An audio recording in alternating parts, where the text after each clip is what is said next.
Newsmax is now facing allegations that they softened their coverage of Qatar after a member of the Qatari royal family invested a whopping $50 million into the media company.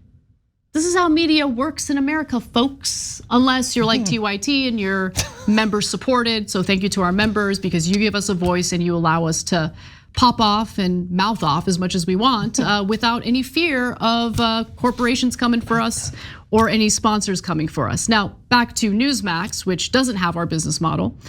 The investment came at a moment of acute Middle East tensions during the Trump administration, according to reporting from the Washington Post, and also at a time when Qatar was facing pretty intense pressure from its neighbors. So in this exclusive report by the Washington Post, they reveal that a Qatari royal by the name of Sheikh Sultan bin Hassim Al Thani, there he is, you see him on the screen right there, invested $50 million into Newsmax. Newsmax and Heritage Advisors confirmed the investment after being presented with documents detailing the transaction, and these documents were leaked and reviewed by the Washington Post.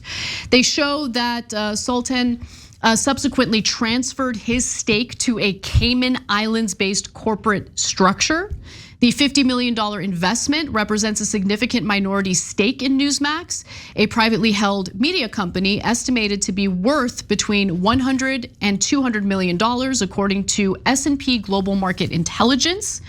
And again, at the time that this investment was made, there was a coalition of countries led by Saudi Arabia and the UAE, basically establishing diplomatic and economic blockades against Qatar because they were accusing Qatar of supporting terrorist groups across the Middle East. It is kind of rich for Saudi Arabia to weigh in on, terrorist activities. They don't want competition. Right, and by the way, this is during the Trump administration when Saudi Arabia was raining terror on Yemen. And we were helping them do that. But nonetheless, Qatar had counted on its relationship with the United States for protection against this coalition of countries. But Donald Trump initially sided with its regional rivals, praising their move in 2017 and criticizing Qatar for allegedly funding terrorism. Now, Qatar apparently got a nice return on their investment after they poured money into Newsmax. Before and after the investment, the outlet's top editorial brass urged staff to soften on-air coverage of Qatar, including by avoiding discussion of the nation's human rights record and treatment of migrant labor ahead of its hosting the World Cup in 2022, and that's according to two Newsmax employees at the time who witnessed the exchanges and spoke on the condition of anonymity to avoid angering the Newsmax CEO. A lot of mainstream media don't give you honest news. We do, you know why? Because of you. Paid membership on YouTube makes all the difference. Hit the join button below and you become the hero that sustains us. Newsmax spokesperson Bill Daddy, though, okay, I mean, do you know how many times I said the word semen today on the show while I was talking about the cargo ship situation? I missed that. It's so unfortunate. They really need to find a different moniker for these workers. Don't call them semen. Come on. Anyway, back to this though. Everyone's valuable.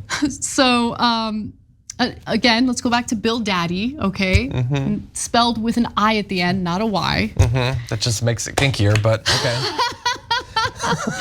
So he denies that Newsmax has softened their coverage on Qatar. Newsmax's coverage of Qatar has always been balanced, including publishing many online and TV reports quite critical of its activities. But the Washington Post did speak to some employees over at Newsmax and got a different perspective on what's really happening over there. We were not allowed to criticize Qatar. We were told very clearly from the top down, no touching this. The Post spoke to multiple employees on the condition of anonymity to avoid angering the Newsmax CEO, who said they witnessed staff being told directly to ignore Qatar's human rights abuses ahead of the 2022 World Cup. So I already had shared that information with you, but I just wanted to reiterate. And finally, CEO Christopher Ruddy verbally reprimanded a female host in 2018 for her on-air comments about Qatar, according to two people who saw the exchange. So John, look, as much as I want to be critical of Newsmax, and I am critical of Newsmax for a litany of reasons, including this one, I do think it's important to take a step back and look at the broader media picture, because most media in America is bought, right? Yeah. Most mainstream media falls under these massive conglomerates, right? These massive corporations. You think they don't have control over the messaging at these companies? I mean, look, the Washington Post, owned by Jeff Bezos. What could he possibly want out of politics? But look, to be fair to the Washington Post, there have been critical news stories about Jeff Bezos, so I do want to give them credit for that. But overall, you have to admit that like the business model for much of the media in the United States has allowed for corporate interest or moneyed interest to taint some of the coverage and reporting. I think that's very fair of you to point out, because look, this story is important, I think, and it's worthy of coverage. But theoretically, you could look into the ownership of a lot of different media companies. That is true and fair.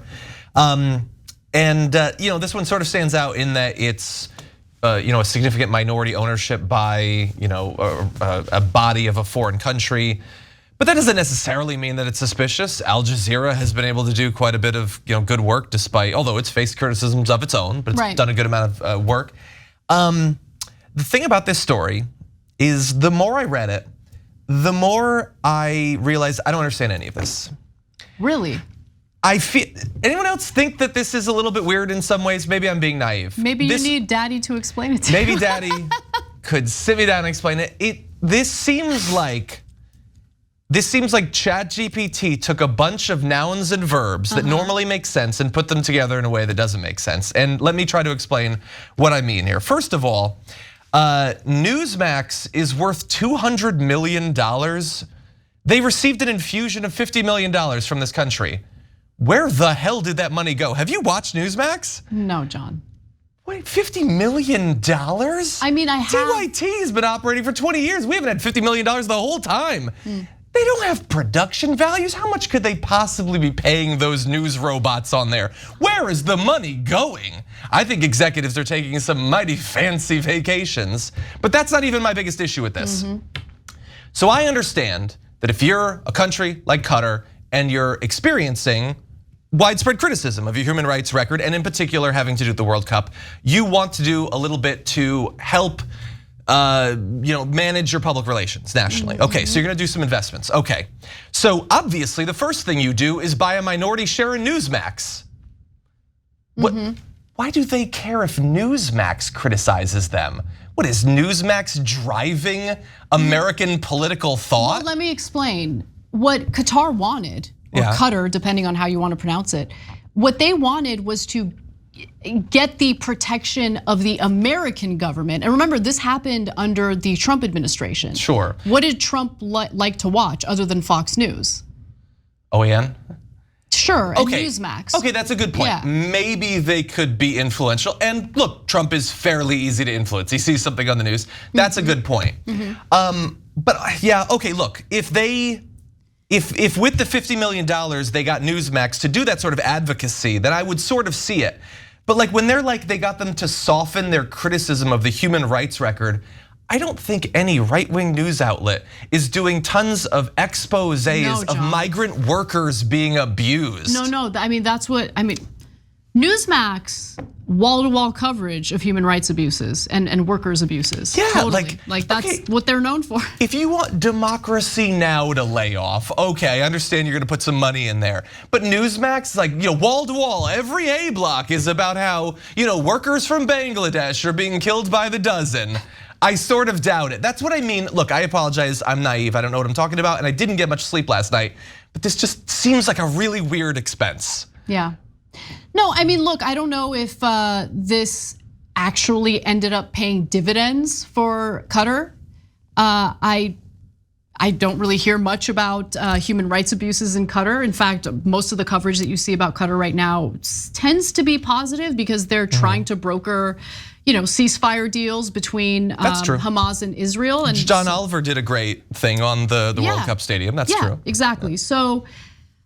Look, man, you just have a lot of moneyed interest, not just here in the United States, but internationally. And they want to influence certain narratives. And for the most part, they do tend to succeed. I don't know if this was the best strategy for Qatar, but what I do know is, look, media doesn't survive. Like, it's such a difficult landscape right now for media. It is, yeah. And so people are trying to figure out, how do we stay afloat while maintaining our integrity? Well, we do, right? Like, we do, which is why rather than seek out hundreds of millions of dollars in investments from moneyed interests, TYT is mostly kept afloat through our members.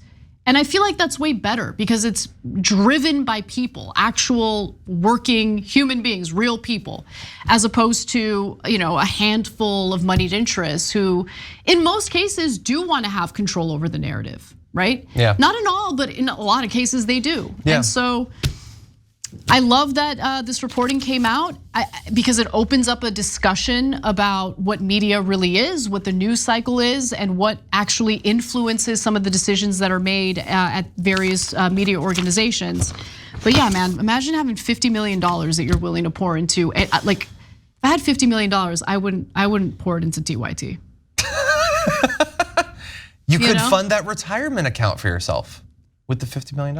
I would fund the Amalfi Coast. Thanks for watching The Young Turks, really appreciate it. Another way to show support is through YouTube memberships. You'll get to interact with us more. There's live chat emojis, badges. You've got emojis of me, Anna, John, JR. So those are super fun. But you also get playback of our exclusive member-only shows and specials right after they air. So all of that, all you gotta do is click that join button right underneath the video. Thank you.